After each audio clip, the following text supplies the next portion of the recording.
身邊有啲朋友咧，佢真係同咗佢嘅男朋友同居咗一段好長嘅日子，都5、6年㗎啦，但係就變咗好似個男人咧就好似冇乜意識去娶佢啦。咁其實佢就覺得耿耿於懷嘅，但又唔好意思開聲話喂，咁你幾時同我結婚啊？咪你嚟嘅呢個，你肯定嘅。講㗎啦，話結婚真係唔係。咁點啊？係啦，咁所以就想請教下李師傅啦，有啲咩方法咧可以即係令到個男仔可以主動開口娶佢嘅咧？嗱主要咧就2方面。第一方面咧，八字上面一批咧，就會知道咧就係話幾時真正結婚，幾時係同居。咁但係呢樣技術大家冇啦。第二樣嘢咧就係話咧，而家我哋以一般嚟講咧，就係唔肯結婚嘅理由咧係得一樣嘢嘅啫，就係唔肯生 BB。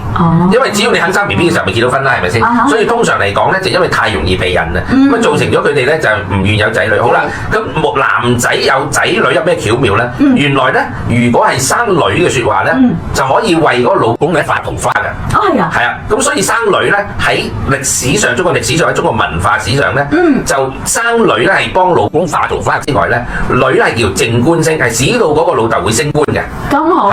但係你反翻轉嚟聽下，要留意啊！原來生仔咧係對個老公有好大嘅問題，嗰個叫七殺星。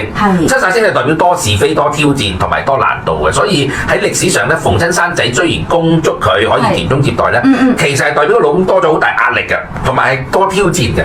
咁如果嗰個男仔佢本身嘅運咧係未到呢個階段，可以接受好大嘅挑戰同埋好大嘅壓力嘅時間咧，或者佢本身亦冇嗰個能力去買一間屋或者養妻活兒咧，佢哋係好驚有仔女，同埋好驚正式結婚嘅。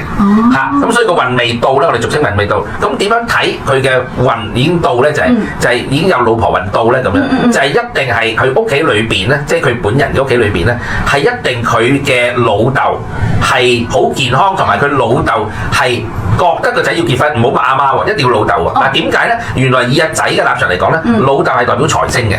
老豆呢個財星咧，同佢老婆嘅財星係同粒星嚟嘅。所以造成咗，如果佢老豆係贊成佢要結婚，同埋老豆願意揞錢出嚟俾佢結婚，嗱一定要老豆唔好阿媽記住啊！老豆贊成結婚，老豆願意揞錢出嚟結婚，或者老豆願意係俾錢俾個女方去做定金。